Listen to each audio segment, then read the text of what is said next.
திமுக அளவுக்கு அதிகமாக கடன் வாங்கிடுச்சு அப்படிங்கிறதுனால தான் தாவேக்காவினரே விஜய்க்கு வந்து தனிப்பட்ட முறையில் காசெல்லாம் கொடுத்தாங்க. 1 லட்சம் இருந்தாங்கண்ணா கடன் அடைங்கண்ணா அப்படிலாம் சொன்னாங்க. இல்லை அதை கொடுத்துட்டு இருக்காங்க தெரியுமா? இன்னொரு வகையில் இபி பில் கட்டுறோம்ல வச்சுக்கோங்கன்னா கொடுத்துருக்காங்க. இப்போ அந்த நிதித்துறை செயலாளரே அவரே வந்து விளக்கம் கொடுத்துருக்காரு பாருங்க. கடன் வாங்காமல் இருக்க முடியாது, 50 வருஷத்துக்கு கடன் வாங்கி தான் ஆகணும். அதுவும் வரம்புக்குள்ள தான் ஒன்றிய அரசு என்ன நிர்ணயிச்சிருக்கிறோ அதுக்குள்ள தான் நம்ம வாங்குறோம். திமுக என்ன சொல்றாங்களோ அதான் இவங்களும் சொல்றாங்க. வெற்றின்னு சேர்த்துக்கிட்டா அது விஜய் திட்டம். ஏன்னா விஜய் பேருக்கு இன்னொரு அர்த்தம் வெற்றி. நேரடியாக அவர் பேரை வச்சா நீங்க திட்டுவீங்க. அவருக்கு அம்மான்னு மாத்திட்டாங்க. அம்மா சிமெண்ட், அம்மா குடிநீர், அம்மா உணவகம்னு மாத்திட்டாங்க. இப்போ இன்னைக்கு வந்து வேளாண் துறை பட்ஜெட் இன்னைக்கு எல்லாம் கருப்பு சட்டை போட்டு வந்திருக்காங்க. நான் சும்மா தான் போட்டு வந்தேன். என்ன ஆச்சி மசாலா எந்த சமையலும் ருசி தேடும் ரகசியம் 20 ரூபாய். ஹாலிடேஸ்னாலே அது நம்ம GT Holidays தான். GT Holidays, South India's #1 travel brand. You know you are special when you're with GT Holidays.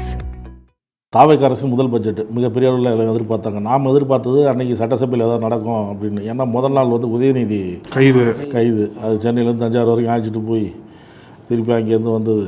நான் அவர் இங்கே வந்து பேட்டி கொடுத்தது எல்லாம் அப்போ இருந்தது. அப்போ வந்து அவங்க எல்லாருமே சொன்னது சட்டசபையில் உதயநிதியை பேசக்கூடாது, சட்டசபைக்கு உதயநிதி வரக்கூடாதுங்கிறதுக்காக தான் இந்த மாதிரி தாவேக்கா அரசு பண்ணுது அப்படிலாம் எல்லோரும் பேசுனாங்க இல்லையா. ஏதாவது இன்றைக்கி அன்றைக்கி பேசுவாங்க அப்படின்னு பார்த்தப்ப அவங்களும் ஒன்றும் பேசலை, ஒன்றும் பண்ணல. இப்போ என்ன பட்ஜெட்டோ அதை வாசியை கரெக்டாக பார்த்துட்டு இருந்தாங்க. ஏன்னா அந்த கைதுக்கு எல்லோரும் கண்டனம் தெரிவித்தாங்க. எடப்பாடி பழனிசாமியே கண்டித்தார், அன்புமணி கண்டித்தார். பேசுனது தவறு அவங்க சொன்னது, யார் எடப்பாடி சொன்னது, அன்புமணி சொன்னது, இவங்கெல்லாம் பேசுனது அவர் எப்போவுமே நாங்கள் சொல்லிகிட்டே இருக்கிறோம். எடப்பாடி சொன்னது அது ஓவராக தான் பேசுகிறாரு. அது நேரத்தில் கைது வந்து கூடாது, சட்டசபை நடக்கிற இடத்துல கைது நடக்க வந்து ஒரு சந்தேகத்தை கிளப்புது, இருக்கக்கூடாதுன்னு நினைக்கிறீங்களா அப்படிலாம் எடப்பாடி சொன்னது, அன்புமணி சொன்னது, எதிர்கட்சிகள் எல்லாருமே திக முதல்கொண்டு கண்டனம் தெரிவிச்சது எல்லாமே. அதனால் முதல் நாள் ஏதாவது இருக்குன்னு பார்த்தாங்க, ஆனால் ஒன்றுமே இல்லை. சரி பட்ஜெட்டாவது பரபரப்பாக இருக்குன்னு பார்த்தா எல்லா ஆளுங்கட்சிக்கு சப்போர்ட்டாக இருக்கிறாங்கல்ல கூட்டணி கட்சிக்காரங்கள் அவங்க வரவேற்கிறாங்க. மற்றவங்க எல்லோரும் வந்து பெருசாக ஒன்றும் இல்லை அப்படின்னு சொல்கிறாங்க. அது வரவேற்பு என்பது குறிப்பாக வந்து தொல் திருமாவளவன் அவருமே வந்து வரவேற்று அறிக்கையை கொடுத்துருந்தாரு. ஆனால் என்ன ஒரு ஷாக்கிங்கான விஷயம் அப்படின்னா, தமிழ்நாட்டுக்கு இருக்கக்கூடிய மிகப்பெரிய கன்சர்னே வந்து கல்வித்துறைக்கு மத்திய அரசாங்கம் பெருசாக நிதி ஒதுக்க மாட்டுறாங்க. ஏன்னா பிஎம்ஸ்டியில் வந்து தமிழ்நாடு சேர மாட்டேங்குது, மத்திய அரசு கொள்கையை வந்து இந்த தேசிய கல்விக் கொள்கை இருக்குல்ல அதுக்கு அகேன்ஸ்டாக செயல்படுறாங்கன்னு சொல்லிட்டு தான் நிதி தரமாட்டோம்னு சொல்லிட்டு தான் தொடர்ந்து முரண்டு பிடிச்சிட்டு இருக்காங்க மத்திய பாஜக அரசாங்கம். ஆனால் கல்விக்கு மாநில அரசாங்கமே நிதியை குறைச்சிருக்கிறது என்பது இன்னும் ஒரு அதிர்ச்சிக்குரிய ஒரு தகவலாக தான் இருக்குது. மத்திய அரசாங்கம் கொடுக்கல அப்படின்னா நம்மளோட கல்வி திட்டத்திற்கு நம்ம தான் நிதி அதிகப்படுத்தி. போன ஆட்சியில் வந்து அதேமாரி தான் நடந்தது. ஆனால் இவர் எக்ஸ்ட்ரா கொடுத்தாரு ஸ்டாலின். ஆமாம், மத்திய அரசு எதிர்பார்க்காம நாங்கள் தனியாக தரோம் அப்படின்னு சொல்லி கூடுதலாக ஒதுக்கீடு பண்ணாங்க. அப்போ வந்து பெருமையாக எல்லாருமே பெருமையாக பேசுனாங்க. அப்போ அந்த நிதியை வந்து தாவேக்கா அரசாங்கம் குறைச்சிட்டாங்க. பர்டிகுலராக வந்து பள்ளி கல்வித்துறைக்கு, உயர்கல்வித்துறைக்கு நிதி குறைக்கப்பட்டிருக்கு. அப்போ அந்த கன்சர்ன்லாம் வந்து பொதுவாக எல்லாத்தையும் உற்று நோக்கப்படுது. அப்போ எப்படி வந்து இதில் வந்து பாதிப்பு ஏற்படுத்தும் கல்விக்கு வந்து? ஒரு பக்கம் மாணவர்கள் வந்து ஏஐ தயார்படுத்துறதுன்னு சொல்கிறாங்க, இன்னொரு பக்கம் நிதியை வந்து ஒதுக்கீடு வந்து ரொம்ப கம்மியாக பண்ணிட்டு இருக்கிறதெல்லாம் பார்க்கும்போது அப்போ வாக்குறுதிகளுக்கே இவங்க வந்து இன்னும் போகாமல் இவ்வளோ கடன் வந்து இருக்கும்னு சொல்கிறது எல்லாமே வந்து வாக்குறுதி நிறைவேற்ற மாட்டாங்களா அப்படின்ற பல விமர்சனங்கள்லாம் வந்ததை பார்த்தோம். நம்ம அதுக்கு என்ன சொல்கிறாங்கன்னா, திமுக மட்டும் கொடுத்த வாக்குறுதி எல்லாம் அந்த வருஷமே நிறைவேற்றிருச்சா? எலெக்ஷனுக்கு 2 வருஷம் முன்னாடி தானே நிறைவேற்றினாங்க. அது மாதிரி நாங்களும் நிறைவேற்றுவோம், டைம் கொடுங்க. திமுக வந்து எல்லா கஜானாவில் இருக்கிற எல்லா பணத்தையும் காலி பண்ணிட்டு போயிடுச்சு அப்படின்னாங்க. ஆனால் இதற்கு முன்னாடி திமுக அளவுக்கு அதிகமாக கடன் வாங்கிடுச்சு, கோடிக்கணக்கில் கடன் வாங்கி வச்சிருக்கு எல்லார் பேர்லையும். அப்படிங்கிறதுனால தான் தாவேக்காவினரே விஜய்க்கு வந்து தனிப்பட்ட முறையில் காசெல்லாம் கொடுத்தாங்க. 1 லட்சம் இருந்தாங்கண்ணா கடன் அடைங்கண்ணா அப்படிலாம் சொன்னாங்க. இவங்க வச்ச மிகப்பெரிய சார்ஜே திமுக அரசு அதை கொடுத்துட்டு இருக்காங்க தெரியுமா? இன்னொரு வகையில் இபி பில் கட்டுறோம்ல வச்சுக்கோங்கன்னா அதுதான் ஸ்டாலின் சொல்கிறாரு. மக்கள் பிரச்சனை பேசு பொருளாக இருக்குல்ல, இப்போ விலைவாசி உயர்வு, மின்கட்டண அந்த குளறுபடி, இதை பற்றிலாம் ஒன்றும் அதில் காணும். ஆமாம், அதில் காணும். பெரிய பிளாஸ்டாக இருக்குன்னு பார்த்தா வேஸ்ட்டாக அவரு ஊற்றுருக்காரு. இல்லை, இதில் இவங்க என்ன சொன்னாங்க, திமுக அரசு அதிக கடன் வாங்கிடுச்சு, அதுதான் பிரச்சனை, அதனால தான் செய்ய முடியலன்னு. அதுதான் தங்கந்தன் என்ன சொல்கிறாரு, இதுக்கு நான் அப்போவே விளக்கம் கொடுத்தேன். அப்போ யாரும் ஆளுங்கட்சியிலேருந்து பெருசாக கேட்காம திருப்பி விமர்சனம் பண்ணிட்டு இருந்தாங்க. இப்போ அந்த நிதித்துறை செயலாளரே அவரே வந்து விளக்கம் கொடுத்துருக்காரு பாருங்க. கடன் வாங்காமல் இருக்க முடியாது, 50 வருஷத்துக்கு கடன் வாங்கி தான் ஆகணும். அதுவும் வரம்புக்குள்ள தான் ஒன்றிய அரசு என்ன நிர்ணயிச்சு அதுக்குள்ள தான் நம்ம வாங்குறோம். திமுக என்ன சொல்றாங்களோ அதான் இவங்களும் சொல்றாங்க. ஆமாம், வரம்புக்குள்ள தான் வாங்கிட்டு இருக்கோன்றாங்க. அது லேட்டா சொல்றாங்களா இல்லை ரியாலிட்டி உணர்ந்து சொல்றாங்களான்னு தெரியல. அதே மாதிரி வேர்டிங்ஸ் தான் இங்கேயும் வைக்கிறாங்க. 50 இதே நிதித்துறை செயலாளர் தான் வெள்ளை அறிக்கை வெளியிடுறப்ப கூட இருந்தார். அப்ப அமைதியா இருந்தார். இப்ப அவர் சொல்றாரு 50 வருஷத்துக்கு கடன் வாங்குறது நிறுத்த முடியாது அப்படின்றது. இவர் வேற ஆதவ பேசினவர் இன்னும் 50 வருஷத்துக்கு இவர் தான் சிஎம்மா இருப்பாருங்கிறாரு. அப்ப இதெல்லாம் கணக்கு பார்க்க வேண்டியது. அந்த அளவு தான் 50 வருஷம்ன்றது நல்லா நோட் பண்ணிருக்கீங்க. அப்படிங்கிறது இதுல இன்னொன்னு அண்ணன் சொன்னாங்க இல்லையா தொடக்கத்துல, உதயநிதி ஸ்டாலினுடைய கைதை கண்டிச்சவங்க அப்படிங்க அந்த ஒரு லைன் எடுத்தாலே கூட்டணி மாறுமோ அப்படிங்கிற கணக்கும் பார்க்கப்படுது. ஏன் அப்படின்னா நேற்று பட்ஜெட்ல கூட உதயநிதி ஸ்டாலின் சொல்றாரு இது வந்து ஒரு இந்த பட்ஜெட்டுக்கு 0 மதிப்பெண் தான் கொடுப்பேன்னு. எடப்பாடி பழனிசாமி இது ஒரு 0 பட்ஜெட்டுங்கிறாரு. பரவாயில்ல ஒரே புள்ளியிலே வந்துட்டாங்களே அப்படிங்கிற மாதிரி இதே விமர்சிக்கிறவங்க 0 கிலோ எதுவுமே கிடையாது. உதயநிதி ஸ்டாலின் கைதை வந்து யார் கண்டிச்சாருன்னா கிருஷ்ணசாமி கடுமையாக கண்டிச்சார். புதிய தமிழகம் அன்புமணி எது பண்ணாலும் திமுக கண்டிக்கிறவர், இந்த முறை திமுக பண்ணதும் தப்பு தாவேகா பண்ணதும் தப்புங்கிற மாதிரி ஸ்டாண்ட் எடுத்தாரு. ஆனா அன்புமணியோட ஸ்டாண்டும் பாமகவோட பொருளாளர் திலகபாமா இருக்காங்கல்ல, அவங்க வந்து வரவேற்றாங்க உதயநிதியோட கைதை. அந்த ஒரு கட்சிக்குள்ள மாறுபடுறதெல்லாம் பார்த்தோம். அவங்க பார்த்திருக்க மாட்டாங்கன்னு நினைக்கிறேன். ஆமா, கட்சியில யாரும் கருத்து சொல்லாம நிர்வாகி கருத்து சொன்னா அது கட்சி கருத்து, கட்சியோட தலைமையே கருத்து சொல்லிட்டுனா அப்புறம் யார் சொன்னாலும் அது அடிபட்டு போடும்ல. கரெக்ட் தானே. இவங்க ஒரு பெண் அடிப்படையில் சொல்லியிருக்கலாம், உதயநிதி வந்து பெண்ணை கொச்சைப்படுத்தாருன்னு சொல்லிட்டு கூட சொல்லியிருக்கலாம். ஆனா பாமக தலைவரோட அறிக்கையை தான் முக்கியமா பார்க்கப்படுதுங்க. அவர் வந்து கண்டிக்கிறார் அப்படின்னா அதை தான் மெயினா பேசணும். இதுல அப்புறம் எடப்பாடி பழனிசாமி அதே மாதிரியான கருத்து தான், ரெண்டு தரப்பையும் கண்டிச்சாரு. ஆனா மாறாக கடந்த காலம் திமுகவோட கூட்டணியில் இருந்து எல்லாருமே கடுமையாக அதை வரவேற்றாங்க. வைகோ வரவேற்றாரு, திரும்ப வரவேற்றாரு. ஆனாலும் கைது பண்ணியிருக்க கூடாது, கைது பண்ணக்கூடாதுங்கிற மாதிரி சின்னதாக ஒரு இடத்துல சொல்லியிருந்தாரு. ஐயுஎம்எல்லாம் உச்சத்துக்கு போயிட்டாங்க, அவர் மனசை புண்படுத்துற மாதிரி நடந்துக்கிட்டாரு அவரு அப்படின்னு இடதுசாரிகளும் ரெண்டு தரப்புலையும் விமர்சனத்தை வச்சாங்க. இது கூட்டணியில மாற்றத்தை ஏற்படுத்துமாங்கிற இன்னொரு கோணத்திலையும் இதை பாதிக்கிறாங்க. இடதுசாரிகள் எப்படி பேலன்ஸ் பண்ணாங்க அப்படின்னா, உதயநிதி பேசுனதும் தப்பு, ஸ்ரீவைகுண்டம் எம்எல்ஏ சம்பந்தப்பட்ட கேஸ் வந்துச்சுல அதுவும் தப்புன்னு சொல்லிட்டு பேலன்ஸ் பண்ண பார்த்தாங்க. அது வந்து கேக்குறப்ப சொல்றாரு சண்முகம் வந்து, அப்ப இரண்டுமே தப்பு அப்படின்னா ரெண்டுமே தப்பு தான். அப்ப அப்போதைக்கு என்ன பண்ணீங்க? இன்னைக்கு இவ்வளவு கொந்தளிக்கிறீங்கல்ல, இப்ப உதயநிதி பேசுன தப்பு அப்படின்னு சொல்றவங்க அன்னைக்கு ஸ்ரீவைகுண்டம் எம்எல்ஏ மீது அந்த பெண் கண்ணீர் மல்க புகார் கொடுத்தாங்கல்ல, அதன் மீது இவங்க என்ன போராட்டம் பண்ணிருக்காங்க. இன்னொன்னு இங்க ராணிப்பேட்டையில மாவட்ட செயலாளர் ஒருத்தர் இதே மாதிரியா பாலியல் வன்கொடுமை செய்ய வந்து பதவி வேணும்னா இந்த மாதிரியான விஷயங்களை எங்களை அட்ஜஸ்ட் பண்ண சொல்றாருலாம் புகார் கொடுத்தாங்க. அவர் மீது என்ன நடவடிக்கை எடுத்தாங்க, அதற்காக இந்த கட்சிகள் என்ன போராட்டம் எடுத்துச்சு அப்படிங்கிறது ஒரு விஷயமா இருக்கு. திமுக செய்தால் தவறு தான். ஆனா இதே தவறுகளை மற்ற கட்சி செய்யறப்ப, குறிப்பா தாவேகா செய்யறப்ப என்ன பண்ணீங்க அப்படிங்கிற கேள்விக்கு தான் இன்னும் அவங்க பதில் சொல்லலை. இன்னொரு முக்கியமான பொருள்னா அந்த பல திட்டங்களுக்கு பெயர் மாற்றம். அந்த திட்டத்தை அப்படியே வந்து ரீவாம் பண்ணி பேர் அப்படியே மாத்திருக்காங்க. அது லிஸ்ட் கூட ஒரு 4 இதழில் போட்டிருந்தாங்க. ஆமாம், அது பெரிய லிஸ்டா போட்டிருக்காங்க. திட்டங்களை அப்படியே மாத்திட்டாங்க. எல்லாத்துலயும் வெற்றின்னு சேர்த்துக்கிட்டா அது விஜய் திட்டம். ஏன்னா விஜய் பேருக்கு இன்னொரு அர்த்தம் வெற்றி. நேரடியாக அவர் பேரை வச்சா நீங்க திட்டுவீங்க. அப்ப என்ன பண்றது, அதுக்கு பதிலாக விஜய்க்கு பதிலாக வெற்றின்னு வச்சுக்கலாம். முன்னாடி ஜெயலலிதா அப்படி வச்சாங்களா, அவங்க பேர்ல ஸ்கீம் கொண்டு வந்தாங்க. விமர்சனம் ஆன பிறகு அம்மான்னு மாத்திட்டாங்க. அம்மா சிமெண்ட், அம்மா குடிநீர், அம்மா உணவகம்னு மாத்திட்டாங்க. அதே மாதிரி விஜயும் அது ஒரு ஸ்ட்ராட்டஜியா பயன்படுத்துறாரு. ஏன்னா ஃபுல்லா அந்த திட்டத்துல கூட அம்மாவினுடைய திட்டங்கள்லாம் பயன்படுத்தப்பட்டிருக்கு. ஆடு வளர்ப்பு திட்டம் அதெல்லாம் அவங்க கொண்டு வந்தது. இப்போ இடையில திமுக பண்ணாலும் அதை குறுக்கி வச்சிருந்தாங்க. கைம்பெண்கள், கணவனால் கைவிடப்பட்டோர் அப்படிங்கிற அந்த இதில் குறுக்கி வச்சிருக்காங்க. ஆனால் இதில் இந்த பட்ஜெட்டில் பொறுத்தளவுனா முக்கியமான மாற்றம் என்ன அப்படின்னா, தாவேக அரசாங்கம் ஒரு முக்கியமான ஒத்துக்கிட்டாங்க.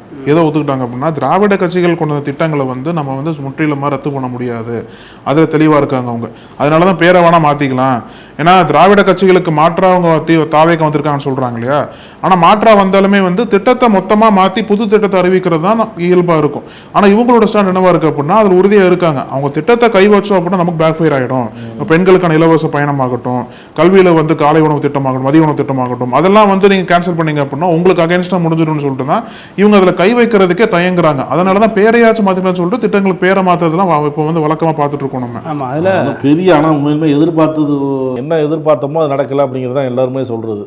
அந்த 6 சிலிண்டரு 2500 ரூபா, அந்த வேலை இல்லாத பட்டதாரிகளுக்கு 4000 ரூபா, இந்த மாதிரி எல்லாருமே இந்த இதுதான் இலவச பேருந்து எல்லாருக்கும். அவர் என்ன சொன்னார்னா, நான் ஜெயிச்சு வந்து அடுத்த நிமிஷமே பெண்கள் எல்லாரும் இலவசமாக தமிழகம் முழுக்க பயணிக்கலாம் அப்படின்னாரு.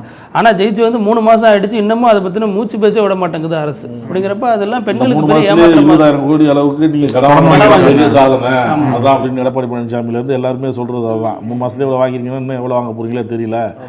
நான் சொன்னது தான் அதிகமாக கடன் வாங்குவாங்க அப்படிங்கிறாரு. தங்கம் தென்னரசு அதான் சொல்கிறாரு. நாங்கள் சொன்னது தான் இப்போ நான் முதல்ல சொன்னது தான் இப்போ நீங்கள் சொன்ன மாதிரி நிதித்துறை செயலாளர் வந்து சொல்கிறாரு, கடன் வாங்காமல் இருக்க முடியாது, வரம்புக்குள்ளே தான் நம்ம வாங்குகிறோம், என்ன வழிகாட்டுதலோ அதன்படி தான் வாங்குகிறோம், எதுவும் மீறி வாங்கலை, என்ன வழிகாட்டுதல் இருக்கோ அதை பற்றி தான் நம்ம வாங்குகிறோம், ஏற்கனவே இப்படி தான் வாங்கப்பட்டது அப்படின்னு தெளிவாக சொல்லிட்டாரு. ஆமாம், இப்போ வரக்கூடிய அப்புறமும் திமுக குறை சொல்கிறத நிறுத்துவாங்களா என்ன செய்வாங்கன்னு தெரியல. இப்போ வரக்கூடிய நிதியாண்டில் வந்து இன்னும் 1.5 லட்சம் கோடி அளவு கடன் வாங்குறதா பிளான் பண்ணிட்டு தான் சொல்கிறாங்க. இப்போ தான் மரியவல்சன் என்ன சொல்கிறாங்க, அவங்க சொன்னபடியே அந்த வாக்குறுதியை நிறைவேற்றாதப்பே இவ்வளோ கடன் வாங்கியிருக்கிற அப்படிப்ப வாக்குறுதி நிறைவேற்றணும்னா அதிகமாக வாங்கி தான் ஆகணும். ஆமாம், இன்னும் டபுள் ஆகும். அதாவது தங்கம் தென்னரசு என்ன சொல்கிறாரு அப்படின்னா, தாவேகா ஆட்சி இந்த 5 ஆண்டுக்கு முடிவில் வந்து மொத்த கடன் வந்து 20 லட்சம் கோடியாக இருக்கும் அப்படின்ற மாதிரி ஒரு கருத்து பதிவு பண்ணுறாரு. அதே மாதிரி தான் இவரும் சொல்கிறார், மரியவல்சன் இது பட்ஜெட் ப்ரெசென்ட் பண்ணும்போது நிதி நிலைமை வந்து மோசமாக இருக்குது, அது இன்னும் சரியில்லை, அது சீரானதுக்கப்புறம் நாங்கள் கொடுத்த வாக்குறுதிகள் வந்து நிறைவேற்றும் அப்படின்ற மாதிரி அவரும் ஒரு அசூரன்ஸை கொடுத்துருக்கார். ஆனால் எப்போ சீர் பண்ணுவாங்க, சீர் பண்ணுறதுக்கான உங்கள் ரோட் மேப் என்ன வச்சுருக்காங்க, அதுக்கான ப்ளூ பிரிண்ட் உங்கள்கிட்ட இருக்கா, என்னென்ன மாதிரி லாங் டேர்ம் கோல்ஸ் உங்கள்கிட்ட இருக்குது, அந்த கடனை குறைக்கிறது ஒரு பக்கம் இருந்தாலுமே என்னென்ன துறைகளுக்கு வந்து அதிகமாக பங்கீட்டு கொடுத்துருக்காங்க. முக்கியமாக பார்க்கும்போது தொழில்துறையில் வந்து பெரிய ஏமாற்றம்னு சொல்கிறாங்கண்ணா. தொழில்துறை மட்டும் இல்லாமல் சிறு குறு நடுத்தர வர்த்தகம்லாம் இருக்குல்ல, அதுக்கெல்லாம் பெருசாக நிதி போகலைன்ற மாதிரியும் சொல்கிறாங்க.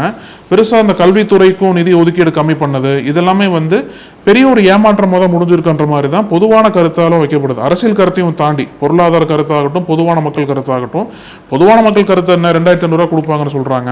6 சிலிண்டர் வந்திருக்கணும், சிலிண்டர் வந்து இப்போ அதிகமாக போயிட்டே இருக்கு, அதனால் 6 சிலிண்டர் கொடுத்தாங்க அப்படின்னா அது ஒரு ரிலீஃபாக இருந்திருக்கும். அதெல்லாம் பெருசாக எதிர்பார்த்தோம், பெருசாக இல்லைன்றது பொதுவான மக்களோட கருத்தாக இருக்குப்போம். இதில் கலைஞர் பெயரில் இருந்த திட்டத்தையும் மாற்றிருக்காங்க. இதுக்கு முன்னாடி முதல்வர் பெயரில் இருந்த திட்டத்தெல்லாம் மாற்றினாங்க. கலைஞர் மகளிர் உரிமை தொகை திட்டத்தை இப்போ வெறுமனே மகளிர் உரிமை தொகையாக மாற்றிருக்காங்க. அதுவுமே விமர்சனமாக மாறி இருக்கு. மடிக்கணினி திட்டம் கூட வேற எதுவும் மாற்றினதா? ஆமாம் ஆமாம். ஆனால் ஜெயலலிதா அவர்கள் கொண்டு வந்த திட்டம் எதுவுமே மாற்றலை. அந்த ஜெயலலிதா அம்மா உணவகம், அந்த அம்மா உணவகம்ங்கிற அந்த ஸ்கீம்லாம் கை வைக்கவே பயப்படுறாங்க, அதெல்லாம் டச் பண்ண மாட்டேங்கிறாங்க. அவங்க தான் சொல்கிறாங்க அதிமுகவினுடைய இன்னொரு நீட்சியாக தான் நியோ ஏடிஎம்கேவாக தான் தாவேகா செயல்படுறாங்க அப்படிங்கிறதையும் பார்க்க வேண்டியதாக இருக்குது. ஆமாம், சில திட்டங்கள் வரவேற்கிற மாதிரி இருந்தாலும் மாணவர்கள் மடிக்கணினி கொடுக்குறீங்க, இந்த இதெல்லாம் செய்கிறீங்க, சைக்கிள் ஹெல்மெட்டு எல்லாம் கொடுக்குறாங்க. ஆமாம், அதெல்லாம் வரவேற்கிறோம். ஆனால் இப்போ மிகப்பெரிய ஒரு பிரச்சனை என்னென்னா வேலை வாய்ப்பு.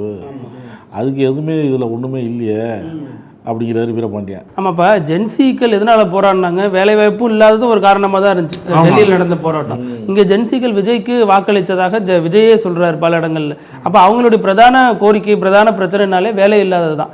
அப்போ வேலை இல்லாததுக்கு என்ன சொல்யூஷன்? இப்போ ரேபிடோ ஓட்டுறது கூட சிக்கலாக போகுதுங்கிறாங்க. ரேபிடோ பைக் ஓட்டுறது கூட நீதிமன்றத்தில் அந்த அரசு எதிராக நிற்குது. அப்போ அந்த வேலையும் போகும் அப்படின்னா எதை தான் ஒரு இளைஞர் கெட்டியாக பிடிச்சிப்பான் அவனுடைய எதிர்காலம்? அவங்க பார்வையில் வந்து இண்டிபெண்டாக இருந்துட்டு போங்க, ரீல்ஸ் போட்டு வருமானம் சம்பாதிக்கின்ற மாதிரி நினைக்கிறாங்களோ என்னன்னு தெரியல. நான் ரீல்ஸ் யூடியூப் சேனல் ஆரம்பிச்சாலே வருமானம் சம்பாதிக்கிறாங்கல்ல, அது மாதிரி இருங்கன்னு சொல்லிட்டு சொல்கிறாங்களா, அது மாதிரி என்னன்னு தெரியல. இருந்தாலும் அந்த திட்டத்தை குறித்து அறிவிப்பு வந்திருக்கணும். ஏன்னா 4000 எதிர்பார்க்கப்பட்டது, அதுவும் இளைஞர்களுக்கு போய் சேரல. லாங் டேர்மாக பார்க்கும்போது பார்த்தீங்கன்னா பாஜக என்ன பண்ணுச்சோ அதுதான் டிவிகே பண்ணுது. ஏன்னா அங்கே காங்கிரஸ் என்னென்னலாம் திட்டம் வந்துச்சோ அதெல்லாம் பாஜக பின்னாட்களில் வேறு பேரை மாற்றிக்கிட்டாங்க ஸ்கீமுக்கு. இப்போ கலைஞர் இல்ல திட்டம், கனவு இல்ல திட்டத்துக்கு இவங்க வெற்றி இல்ல திட்டம் மாற்றிருக்காங்க. அப்போ இது எல்லாமே பாஜக ஸ்டைல்லே இருக்குது அப்படிங்கிற இன்னொரு பார்வையும் இதில் இருக்குது, இன்னொரு விமர்சனமும் இதில் வைக்கிறாங்க.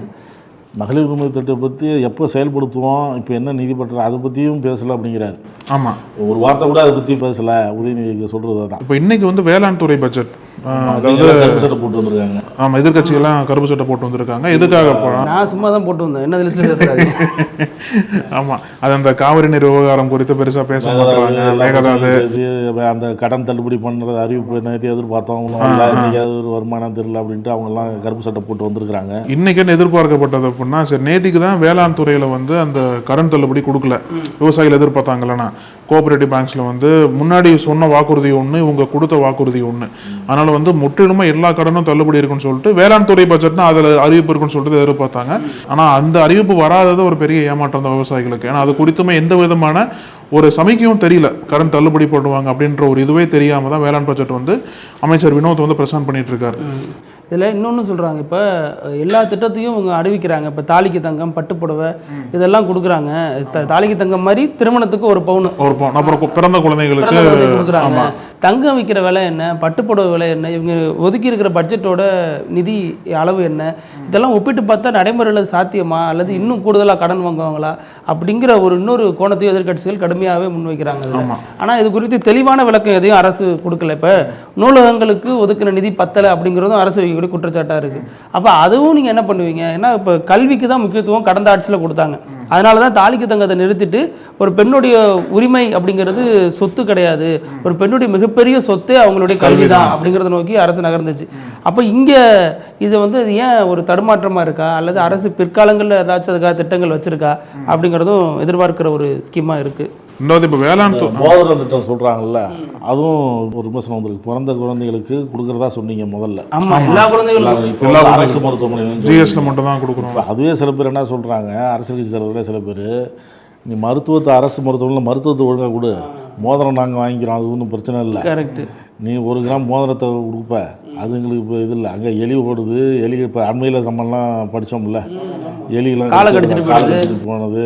இந்த மாதிரி ஒன்று, அதாவது நகரங்களில் மட்ராஸ் மாதிரி சில இடத்துங்களில் வேணாலும் அமைச்சர் திடீர்னு வந்துடுவார், ஆய்வு பண்ண வருவாரு அப்படின்ட்டு ஒரு சில இடங்களில் வேணாலும் சுத்தமாக வச்சு நிர்வாகிகள் வருவாங்க அப்படின்னு வச்சுருக்கலாம். ஆனால் பெரும்பாலும் நிறையா அரசு ஆரம்ப சுகாதார நிலையங்கள் மற்றும் மருத்துவமனையில் வந்து பொதுமக்களுக்கு வந்து எப்படி சொல்கிறது, அங்கே ப்ரைவேட் ஹாஸ்பிட்டல் மாதிரிலாம் இருக்காது, நீங்கள் நினைக்கிற மாதிரிலாம் இருக்காது. மழை பெஞ்சால் ரொம்ப மோசமாக இருக்கும், நாயெல்லாம் உள்ளே படுத்துருக்கோம். சில நம்ம கடந்த காலங்களில் பார்த்துருக்கோம், பெட்டுலாம் வந்து தரையில் கிடக்கும், கட்டிலில் இருக்காது, இடம் இல்லாமல் கீழே படுத்துருப்பாங்க. அதோட மட்டும் இல்லை, பணியாளர்கள் அங்கே இருக்கிற பணியாளர்கள் குளுக்கோஸ் போடுவாங்க. ஆனால் இதில் தான் நான் எந்த ஆட்சி வந்தாலுமே இந்த நிலை வந்து அதுக்கு முக்கியத்துவம் கொடுங்க. நீங்கள் இடத்த சுகாதார ஆரம்ப சுகாதாரம்லாம் அங்கே சுத்தமாக வச்சுருங்க, வர நோயாளிகள் வந்து மனசு திருப்தியாக இருக்கிற மாதிரி நடந்துக்குங்க, அதுக்கான தீர்வை கொடுங்க. இந்த மோதிரம் தாய்மாமன் சீருங்கிறது என்னது, வேறு திட்டத்தில் ஏதோ கொடுங்க, இல்லை சரி இது கொடுத்தாலும் அதையும் சுத்தமாக அதுக்கு நிதியை ஒதுக்குங்க அப்படிங்கிறாங்க. இப்போ நம்ம உதாரணத்துக்கு இங்கே முகப்பேரில் ஒரு மருத்துவமனையில் பார்க்குறோம் அப்படின்னா, இங்கே டாக்டர் தான் பார்ப்பாங்க அரசு ஆரம்ப சுகாதார நிலையத்தில். பெரிய ஸ்கேன்லாம் பண்ணணும்னா கீழ்பாக்கம் போக வேண்டியதாக இருக்கும். அப்போ இங்கே சாதாரணமாக இருக்கிறவங்க, அது உடல் நலிவுற்று இருக்கிறவங்களுக்குலாம் எவ்வளோ பெரிய சிக்கல். அப்போ அதெல்லாம் அரசு கவனத்தில் கொள்ளணுங்கிறதும் எல்லா வசதிகளும் ஏற்படுத்த. உங்களுக்கு தெரிஞ்சவங்க இருப்பாங்க, இவருக்கு தெரிஞ்சவங்க இருப்பாங்க, இப்போ பசங்களுக்கு எல்லாம் தெரிஞ்சவங்க இருப்பாங்க. வேறு வழியே இல்லை, கையில் நம்மள்கிட்ட பணம் இல்லைங்கிற பட்சத்தில் தான் அரசு மருத்துவமனைக்கு போக வேண்டிய சூழ்நிலைக்கு எல்லாருமே தள்ளப்படுறாங்க. ஆனால் கொஞ்சம் ஏதோ ஓரளவு இந்த பிரசவத்தை இங்கே நம்ம பார்த்துட முடியும், கையில் ஒரு 30,000 இருக்குது, 40,000 இருக்குது, 20,000 இருக்குங்கிற பட்சத்தில், அதான் சின்ன மருத்துவமனைகளும் இருக்குல்ல, தனியார் மருத்துவமனைகள், இப்போ அந்த மாதிரி இருக்கிற பட்சத்தில் எல்லாருமே தனியார் மருத்துவமனைக்கு தான் போகிறாங்க. அதுவும் விருப்பப்பட்டு அவங்க பணம் கொடுக்கணும்னு ஆசை இல்லை, வேறு வழி இல்லை. அங்கே போனால் நமக்கு என்ன நடக்குமோ அப்படின்னு ஒரு பயத்தில் உத்தரவாதம் கொஞ்சம் இருக்கும். அரசு மருத்துவர்கள் திறமையாக தான் இருக்கிறாங்க, அதில் நமக்கு சொல்லலை. சில அரசு மருத்துவர்கள் திறமையாக தான் இருக்கிறாங்க, அதுவும் சொல்லலை. அங்கே இருக்கிற வசதிகள் எண்ணிக்கை குறைவாக இருக்குது, அவங்க கூடுதல் பணியில் வந்து அவங்க ப்ரெஷராக வேலை பார்க்குறாங்க. அங்கே இருக்கிற அங்கே இருக்கிற அட்மாஸ்பியர், அங்கே இருக்கிற இடம் எப்படி இருக்குது, சுத்தமாக இல்லை. இன்னைக்கு அதிகமாக வரணும்னு தான் நீட் பேப்பர் லீக் பண்ணுறோம், அதுவும் பிரச்சனையாகுது. அதே மாதிரி இன்னைக்கு பல விருதுகள்லாம் அறிவிக்கப்பட்டிருக்கு வேளாண் துறை பட்ஜெட்டில். நம்மாழ்வார் விருது, அப்புறம் வந்து அஞ்சலி அம்மாள் விருது, அந்த மாதிரி பல விருதுகள்லாம் விவசாயிகளை ஊக்குவிக்கிறதுக்காண்டி. அதாவது பயிர் விளைச்சல் வந்து யார் அதிகமாக பண்ணுறாங்க, அந்த சிறுதானியங்கள்லாம் யார் அதிகமாக பண்ணுறாங்கன்ற மாதிரி கண்டறிஞ்சு அவங்களுக்குலாம் தனி பரிசு பெட்டகம்லாம் அறிவிச்சிருக்காங்க இன்றைக்கி.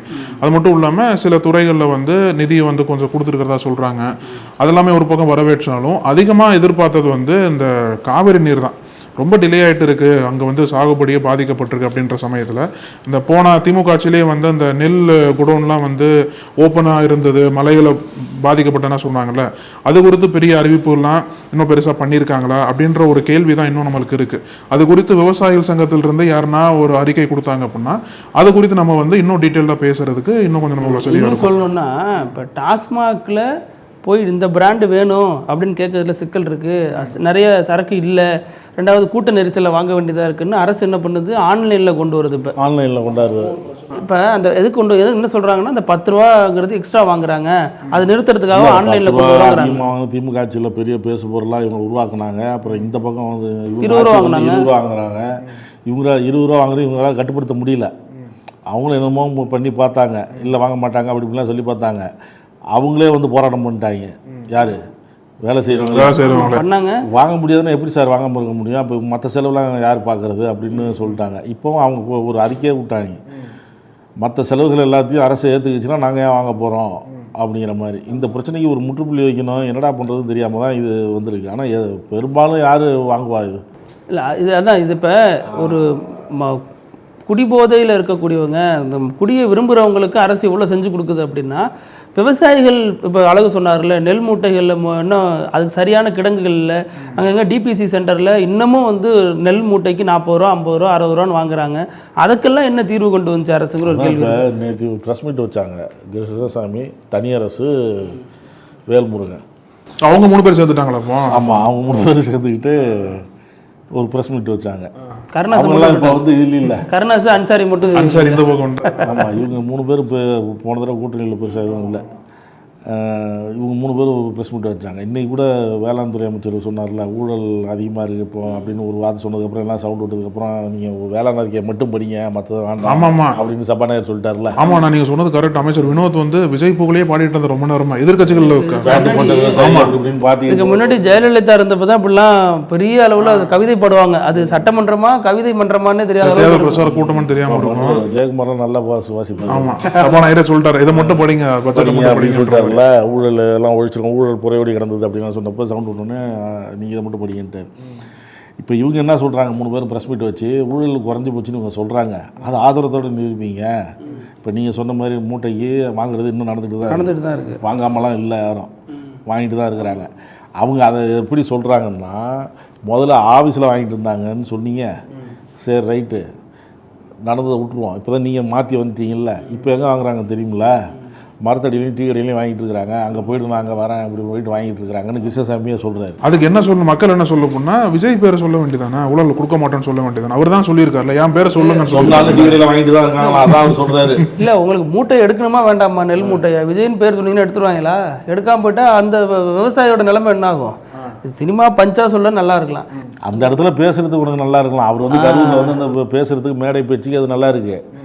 அதே மாதிரி நீங்கள் போய் அங்கே டைலாக் பேசுனீங்கன்னா அங்கே இருக்கிறவங்க என்ன பண்ணுவாங்க, அப்படியே உட்காருங்க, விஜய் வந்து மூட்டையை தூக்கி உள்ளே வச்சுருவாரு, இருங்க நீங்கள் அப்படியே உட்காருங்க, அடுத்தது வாப்பா அப்படின்னு வச்சுட்டு போயிடுவாங்க. ஒரு சிஎம் எப்படி சொல்ல முடியுமா? அவங்க அதை நீங்கள் நிரூபித்து வெளில கொண்டு வரது எப்படி? அவங்க 1000 காரணம் சொல்லுவாங்க, நெல் சரியில்லை, என்ன ஈரப்பா இருக்கு அப்படின்னு சொல்லிட்டு அதை ரிஜெக்ட் பண்ணுறதுக்கு என்ன வேலையோ செய்வாங்க. அதை செய்வாங்க, அந்த மாதிரி காரணங்களை சொல்லுவாங்க. ஆனால் நான் என்ன சொல்கிறேன்னா, அரசு எதற்கு முக்கியத்துவம் கொடுக்குது பாருங்களேன். டாஸ்மாக்கு முக்கியத்துவம் கொடுக்குற அரசு ஒரு விவசாயி நெல் மூட்டைக்கு 40 ரூபா 60 ரூபா வாங்குறாங்கன்னா அதற்கு இது மாதிரி ஒரு சிஸ்டம் கொண்டு வர தயங்குது பாருங்க. எது முக்கியத்துவம்? அப்போ வருமானத்தை நோக்கி தான் நகருது. நீ போதையில்லா தமிழ்நாடுன்னு சொல்லிக்கிட்டு ஆன்லைன்ல டாஸ்மாக் கொண்டு வர்றது அது எப்படி சரியா இருக்கும்? நீங்க சொன்ன மாதிரி அந்த நிதித்துறை செயலாளர் சொல்றாரு பாருங்க, சித்திகா.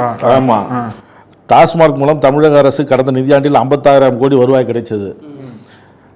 அது நடப்பு நிதியாண்டில் 56,000 கோடியாக இருக்கும். அதாவது கடந்த நிதியாண்டை விட நடப்பு நிதியாண்டில் டாஸ்மாக் மூலம் 5,000 கோடி வருவாய் அதிகரிக்கும் என்று சொல்றாரு. அப்போ எதிர்பார்க்குறாரு. நீங்கள் போன தடவை என்ன சொன்னீங்க, மது தமிழகம் பூரா சாராயத்தில் போட்டு குடிக்க வச்சுட்டாங்க அப்படின்னு சொன்னீங்கல்ல. இப்போ நீங்கள் இப்போ அதிகமாக எதிர்பார்க்குறீங்களே, இப்போ நீங்களும் அதை கட்டுப்படுத்துறதுக்கோ இப்போ கடையில் குறைச்சேன்னு சொன்னீங்க, பள்ளிக்கூடம் பக்கத்தில் எடுத்தேன்னு சொன்னீங்க, கோயில் பக்கத்தில் எடுத்ததுன்னு சொன்னீங்க. அது வெள்ளை அறிக்கை சில பேர் கேட்குறாங்க, எந்தெந்த இடத்துல எடுத்து லிஸ்ட்டு கேட்குறாங்க சில பேர். அதுக்கான வெளிப்படைத்தன்மை இல்லை அப்படின்னு சொல்கிறாங்க. அதுக்கு பதில் வேறு மனமொழி மன்றம்னு சொல்கிறாங்க. அப்படி ஆரம்பிச்சிட்டிங்க நீங்கள் அது பக்கத்துலையே அப்படின்னு சொல்கிறாங்க. இப்போ குறைக்கிறதுக்கு என்ன வழி பண்ணுறீங்க அதான் அவங்க கேட்குறாங்க. அன்புமணியாக தான் கேட்குறாரு. இப்போ இந்த ஆன்லைன், இப்போ நீங்கள் சொன்னீங்களா ஆன்லைன், இது இப்போ அது வந்துருச்சுன்னா விற்பனை உங்களுக்கு அதிகரிக்கும். அதை நீங்கள் பார்க்குறீங்க. குடிக்கிறவன் அதிகமாகிடுவானே, குடிக்கிறவனும் அதிகமாகிடுவான், புதுசாக பழக்கத்துக்கு வரவனும் அதிகமாகிடுவான், ஏற்கனவே குடிக்கிறவனும் இன்னும் அதிகமாகிடுவான், அந்த இதுக்கு போயிடுவான். அப்போ எப்போ இது வந்து உங்களுக்கு பெருமை சேர்க்காது, இது வந்து உங்களுக்கு அந்த அசிங்கம் தான் அந்த கவர்மெண்ட்டுக்கு இது அப்படிங்கிற மாதிரி அன்புமணி சொல்கிறாரு. டாஸ்மாகோட அதிக கூட்டம் ரேஷன் கடையில் நிற்குது. அந்த ரேஷன் கடைக்கு இது மாதிரி ஒரு சிஸ்டம் கொண்டு வந்து இன்னைக்கு நீங்கள் வாங்க அப்படின்னு சொல்கிறதுக்கு கரெக்டான பாயிண்ட் தான். நான் எத்தனை வயதானவர்கள் வந்து ரேஷன் கடையில் வந்து ரொம்ப கியூவில் நின்று வாங்கிட்டு வீடு தேடி ரேஷன் கடை போனாலும் எல்லாருக்கும் அது போய் சேர்றது இல்லை. அதுக்கு ஏகப்பட்ட காரணம் சொல்கிறாங்க. அது ஒவ்வொன்றும் கிரைட்டீரியா வச்சு தள்ளி விடுறாங்க. அப்போ டாஸ்மாக்கு மட்டும்தான் உங்களுக்கு முக்கியத்துவம். ஏன்னா அதில் தான் வருமானம் வருது. இப்போ ரேஷன் கடையில் வருமானம் ஒன்றும் வரப்போகிறது இல்லை, பெரிய அளவில் வருமானம் வராது. அதனால ஆனால் மக்கள் எதில் பயனடைகிறாங்க? பொதுவாக குடும்பங்கள்லாம் ரேஷன் கடையில் தான் பயனடைகிறாங்க. டாஸ்மாகில் தனிப்பட்ட முறையில் குடிச்சு சீரழியுது சமூகம். அதற்கு முக்கியத்துவம் கொடுக்குற அரசு இதுக்கு ஒரு நாள் நீங்கள் புதன்கிழமை வா, காலைல 10 மணிக்கு வா, உன் டோக்கன் நம்பர் இது தான், இன்னைக்கு வந்து வாங்கிட்டு போ, இதெல்லாம் இருக்குது, கோதுமை சக்கரை சீனிலாம் இருக்குது, வந்து கேட்டால் கோதுமை இல்லைன்னு சொல்ல மாட்டோம். அதெல்லாம் எவ்வளோ பெரிய ஸ்கீம், அதை கொண்டு வரதுல நல்ல திட்டமாச்சு. நல்ல வேலிட் பாயிண்ட் தான் நீங்கள் சொல்கிறது. ஏன்னா நம்ம கண் கூட பார்க்கணும் பல இடங்கள்ல ரேஷன் கடைகளில் வந்து எவ்வளோ பேர் அவன் போய் கடைசி நேரத்தில் வண்டி எடுத்துட்டு பறந்துக்கிட்டு போறான். அந்த வண்டியை எடுத்துக்கிட்டு எவ்வளோ கடையை மூடிடுவான்னு பறந்துட்டு போறான். ஆக்சிடென்ட் ஆகுது. கடை ஒவ்வொரு டாஸ்க் முடிய 100 டிராஃபிக் ஆகுது, அது ஒரு அது வண்டியை ஓட்டி கொண்ட மேலே விடுறான், ட்ரங்க் அண்ட் டிரைவ் குறையும், அது ஒரு பக்கம் நல்லதான். வீடியோ வெளியிட்டிருக்காங்க எப்படி இது பண்ணணும், அதுக்கு மார்க்கெட்டிங் வேற பண்றாங்க. ஆமா எப்படி நீங்க உள்ள போகணும். டாஸ்மாக் தமிழ்நாடு மார்க்கெட்டிங் பண்ணாம எப்படி இருக்க முடியும்? அது வேற தனியார் மயமாக ஆக்க போறாங்கன்னு சொல்றாங்க. அது யாருக்காக தனியார் மயப்படுத்துறாங்கிறதும் அது ஒரு கேள்வியா தான் இருக்கு. ஆன்லைன்ல அப்ளை பண்ணி இவங்க நேரா அந்த டைம் அண்ட் டேட்ல போய் வாங்கிட்டு வர போறாங்க. ஓ அப்படி கடையில் அதுலயும் பல குழப்பங்கள் இருக்கு. ஆமா, இந்த பிராண்ட் வேணும், ஏன்னா நிறைய பிராண்ட் இல்லன்னு வேற ஷார்டேஜா இருக்குன்னு சொல்லிட்டு வர எதிர்பார்க்குற பிராண்ட் இல்லன்னு செய்திலாம் வந்துட்டு இருந்துச்சு. ஸோ அதற்காக இந்த தேதியில வாங்க, இந்த டைம்ல வாங்க, இந்த நேரத்துக்கு வாங்கங்கிறது தான் இவங்க சொல்லக்கூடிய விஷயமா இருக்கு. 24/7 இருக்குமோ அப்போ? இல்ல, அந்த டாஸ்மாக் டைம் அலாட் பண்ண டைமுக்குள்ள அதில் போய் வாங்கிட்டு வந்துருவாங்க. தேவையற்ற கூட்ட நெரிசலை தவிர்க்கணும், அதுதான் முதல் நோக்கம். அது இல்லாமல் குடிமகன்களுக்கு சிரமம் ஏற்படுத்தக்கூடாது. ஏன்னா அரசனுடைய பிரதான வருமான வழியே அவங்க தான், அதை போய் அடைக்க கூடாது. இல்லை ஆமாம், இது வீட்டுக்கு டைரெக்டாக வருது கிடையாது. அப்படி வந்தால் விமர்சனம் தான் பயங்கரமாக போயிருக்கோம். நீங்கள் சொல்கிற மாதிரி எந்த பிராண்டு என்ன வேணுங்கிறத முன்னாடியே பதிவு செஞ்சுட்டு அந்த நேரத்துக்கு போய் அதை வாங்கிக்கணும். ஆமாம், டிஎன்பிஎஸ்சி எக்ஸாம் எழுதுகிற மாதிரி தான் கொண்டு வராங்க. விட்டா ஹால் டிக்கெட் தர மாதிரி ஒரு பிரிண்ட் அவுட்லாம் அப்படி தானே வருது. இது அந்த டைமில் வாங்க. இதில் ரெண்டாவது, தமிழ்நாட்டில் ஆன்மீக அரசியலுங்கிற வார்த்தையை ரஜினி சொன்னப்போ அவ்வளோ பெரிய கொந்தளிப்பு, அவ்வளோ பெரிய எதிர்ப்பு இருந்துச்சு. அது எப்படி அரசியலையும் ஆன்மீகத்தையும் கலக்குறீங்க அப்படின்னு. இன்னைக்கு சத்தம் இல்லாமல் விஜய் அரசு அதை பண்ணிட்டு இருக்கு. வேளாண் பட்ஜெட்டை கொண்டு போய் திருப்பதியில் வச்சுட்டு வர்றாரு அமைச்சர் வினோத். இதில் இந்த முக்கிய பட்ஜெட், நம்ம நேற்றைய பட்ஜெட்டில் சிலுவையோடு வராரு, ஜபமாலை சிலுவையோடு வராரு அமைச்சர் மரிய வில்சன். இதெல்லாம் திருமாவளவன் போன்றவர் என்ன சொல்கிறாங்கன்னா அது அவருடைய மத நம்பிக்கை அப்படிங்கிறாங்க.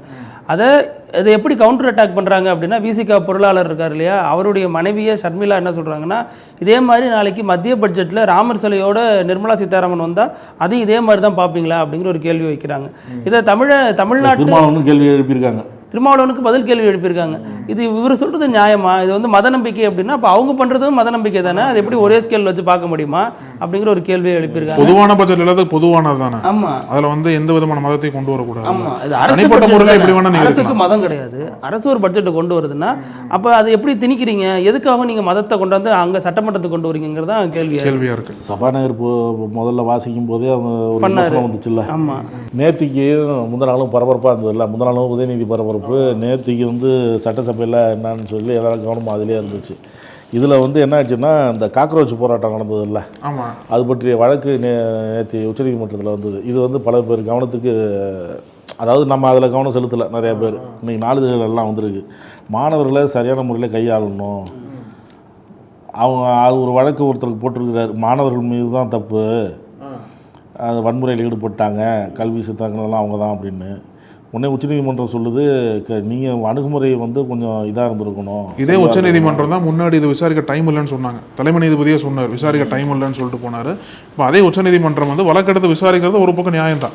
அவங்க என்ன சொல்கிறாங்க அப்படின்னா, இது வந்து கான்ஸ்டியூஷன் படி தான் ஒரு போராட்டம் பண்ணுறது. உச்சநீதிமன்றம் வழக்கெடுத்து விசாரிக்கிறேன்னா இத்தனை பேர் போராட்டம் பண்ணி இத்தனை பேர் பல்லட்டு குண்டில் அடி வாங்கி நிதானத்தை கடைபிடிங்க காவல்துறையினர். நீங்கள் போய் அவங்க வன்முறை போகிறதுக்கு முன்னாடியே நீங்கள் போய் உங்கள் அணுகுமுறையில் வந்து பேச்சுவார்த்தை நடத்தி போயிருந்தீங்கன்னா வன்முறை வந்திருக்காதுங்கிற மாதிரி அவங்க சொல்கிறாங்க. அணுகுமுறையை மாற்றினா வன்முறையை மாற்றலான்ற மாதிரி சொல்கிறாங்க. இதில் ரிட்டையர்ட் போலீஸ் ஆஃபீஸர் அசோசியேஷன் இருக்குல்ல, டெல்லியில் அவங்க வேறு போராட்டம்லாம் பண்ணுறதா சொல்லிட்டு இருந்தாங்க.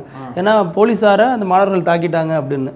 இது என்ன பெரிய கூத்து பாருங்க, அடின்னு அடித்து வெளுத்துட்டு நாங்கள் எங்களையும் அடிச்சிட்டிங்கன்னு சொல்லிட்டு போய் உட்கார்றது. நிதானத்தை கடைபிடிங்க போலீஸார், எதுக்காக போராடுறீங்க, ஏன் போராடுறீங்க அப்படின்னு அவங்க கோரிக்கையில் நியாயமான கோரிக்கையாக இருந்ததுன்னா கரெக்டாக பண்ணியிருந்தா இந்த அளவுக்கு வந்திருக்காதுங்கிற மாதிரி அவங்க சொல்லியிருக்கிறாங்க. நிதானத்தை கடைபிடிங்க அப்படிங்கிற அதை தான் போலீஸார் சொல்லியிருக்கிறாங்க. அது எல்லாம் இந்தியா முழுக்க இருக்கக்கூடிய போலீஸ்காரங்களுக்கு சேரக்கூடிய உத்தரவு தான் அது.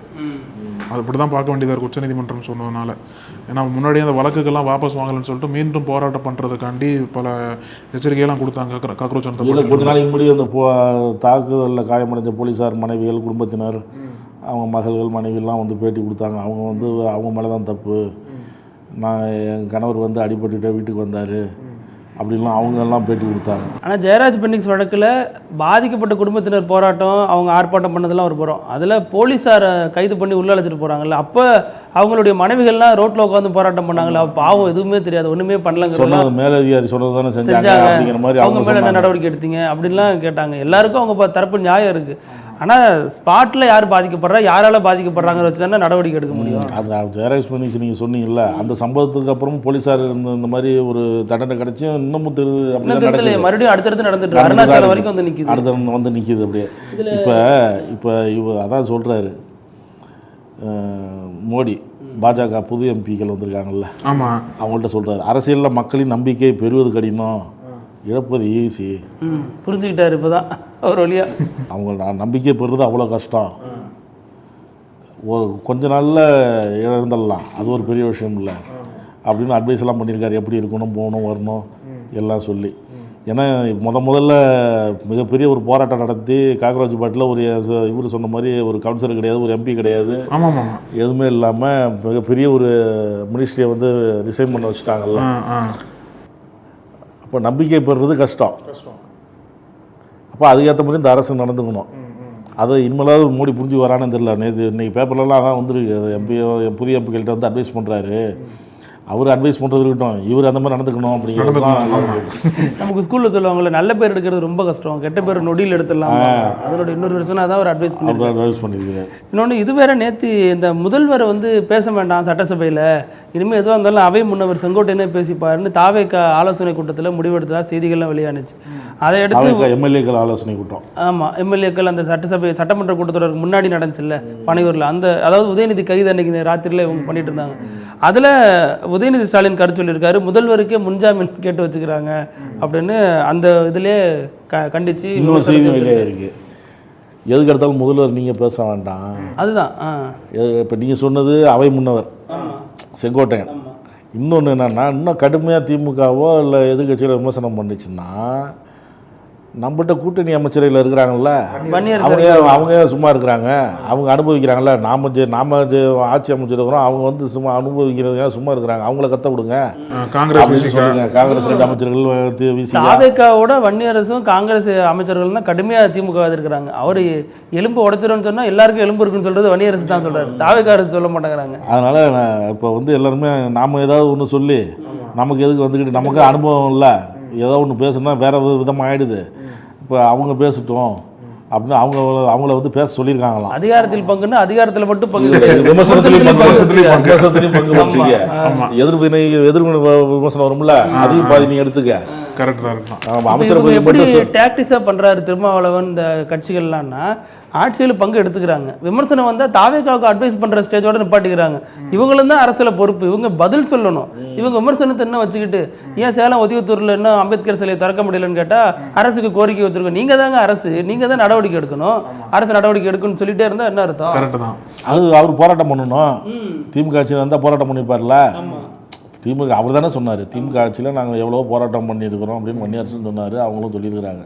இப்போ நீங்கள் சொன்ன விஷயத்துக்கு அங்கே திறக்கிறதுக்கு போராட்டம் பண்ண வேண்டியதான் இருந்துச்சு.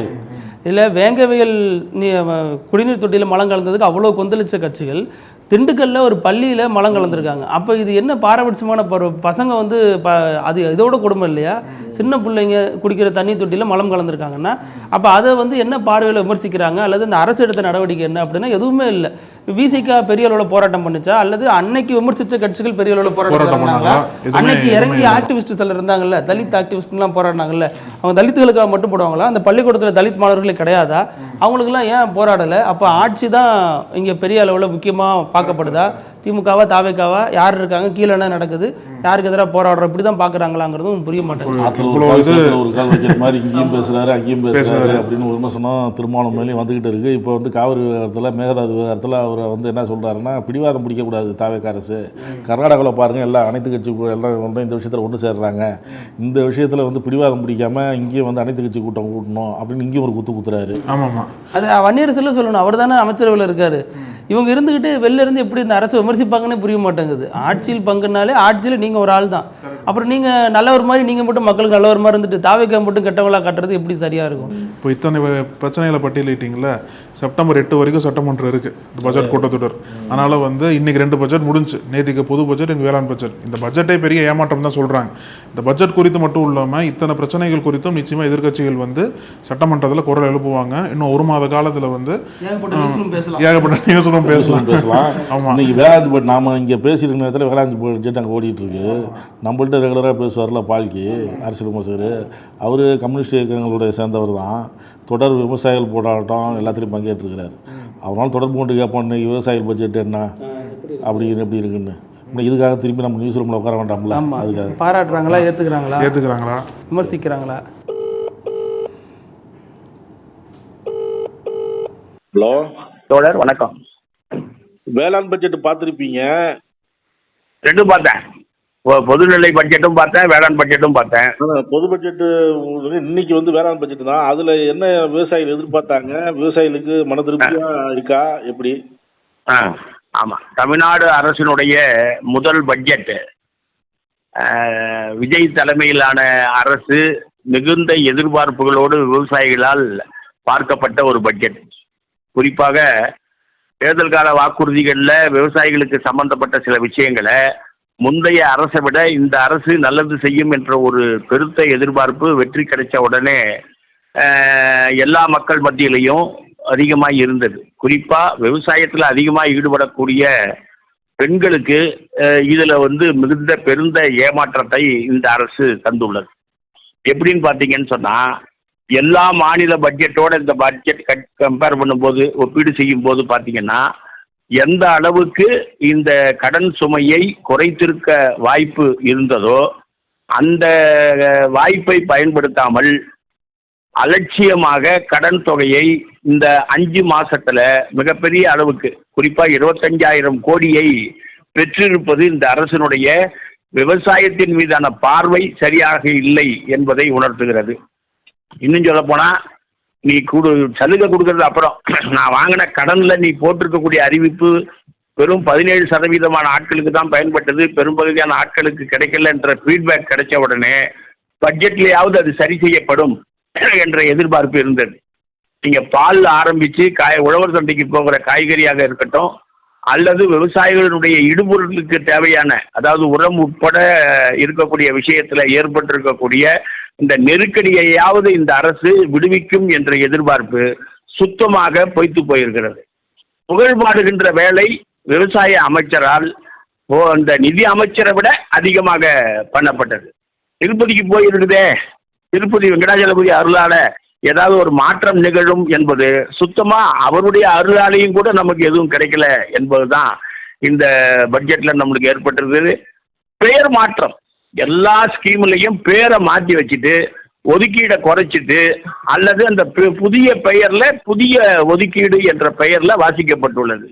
அப்படி வாசிக்கப்பட்டிருக்கிறதுனால பெருத்த ஏமாற்றம் எதிர்கட்சிகளுக்கு மட்டுமல்ல, கோடிக்கணக்கான மக்களுக்கு, குறிப்பாக இந்த விவசாயம் இயற்கையினுடைய பாதிப்பினால் ஏற்பட்டிருக்கக்கூடிய ஆட்களுக்கு சரி செய்வதிலும் சரி, அல்லது விவசாயிகளுக்கு கிடங்குகளில் கொண்டு போய் வச்சு அவங்களுக்கு ஒரு தற்காலிக நிம்மதியை கொடுப்பதற்கான வாய்ப்பும் கூட சரி செய்யப்படாமல், எம்.எஸ். சுவாமிநாதனுடைய அந்த வார்த்தைகளை பயன்படுத்தி கொண்டு அதன் மூலம் ஒரு மாற்றம் வரும், இது சரியாகும் என்ற ஒரு உறுதிமொழி மட்டும்தான் கொடுக்கப்பட்டிருக்கிறது.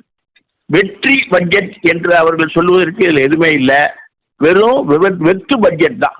கரும்பு, அரிசி, இதர இடுபொருட்கள் உட்பட மிகப்பெரிய நெருக்கடியை சந்தித்திருக்கக்கூடிய சூழல்ல காவிரி சப்ஜெக்ட்ல அரிசிக்கு கூட ஆதார விலை என்பதை கட்டுப்படுத்துவதற்கான உறுதிமொழி கூட இந்த அரசால் கொடுக்கப்படவில்லை.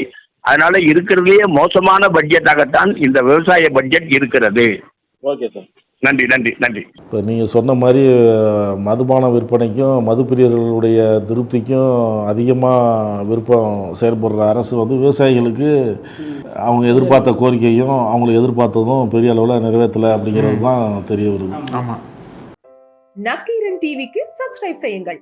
உங்கள் ஆதரவே எங்கள் பலம். ஆசிரியர்களுக்கு நண்பனாகவும் மாணவர்களுக்கு ஆசானாகவும் திகழும் தேர்வு வழிகாட்டி. ஒவ்வொரு பாடத்திற்கும் அனுபவமிக்க ஆசிரியர்களின் துல்லியமான தெளிவான விடைகள். CNC இருக்கு, தேர்வு பயம் எதற்கு? இது தீரன் பப்ளிஷிங் ஹவுஸ் விற்பனை வெளியீடு.